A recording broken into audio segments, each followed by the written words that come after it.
Neighbours alerted fire crews who arrived around 2 a.m. They found the 2,500 square metre Union Street site completely engulfed in flames.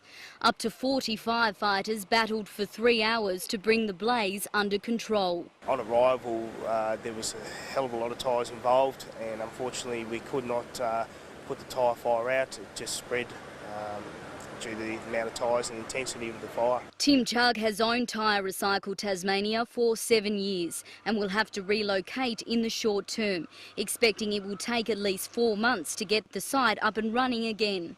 While tyre baling and buffing equipment was destroyed, trucks were stored off-site and Mr Chugg has insurance.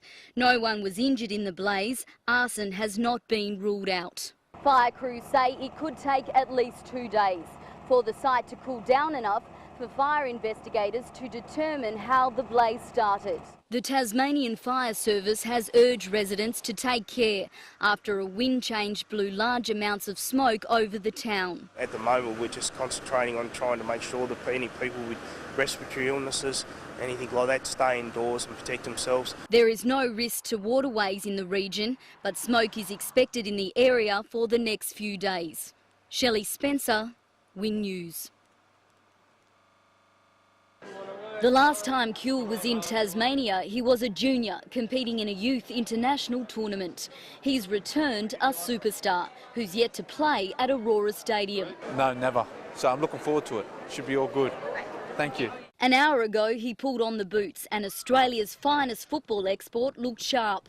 Tomorrow's clash against United is a must-win if victory is to keep its finals hopes alive. Obviously we're disappointed that we didn't pick up all 3 points last week, but as I say, training's been good, been lively, been very confident in training, so hopefully we can bring that onto the park. And the opposition knows how potent the 33-year-old can be, attacking through midfield. I believe that the instruction will be that whenever Harry Kuehl around, people have to be more alert than usual. I enjoy playing against the best players in the league. I think Harry, Archie and Carlos make probably the best trifecta in the league. Gold Coast hasn't been able to train outdoors because of flooding in Queensland, but it finally got on the park this morning. With a youthful forward line, United's defensive experience will need to perform to stop the likes of Kuehl and Archie Thompson. But asked how they'll improve sitting on the bottom of the table. Areas that we can improve, and I think from the coaching position point of view, our coach is not good enough. Blindberg also hoping to win over the crowd with his sense of humour. The Gold Coast coach is much nicer than the Victory coach. So. I'm sure I'll see him later on this evening. We'll have a chat and I'll ask him to quantify his comments. Shelley Spencer, Win News. Almost injury-free, Hawthorn's squad is raring to go, and tomorrow will be Tasmania's first look at the club's new crop. Last year's intra-club match was a competitive affair, and 2 stars emerged.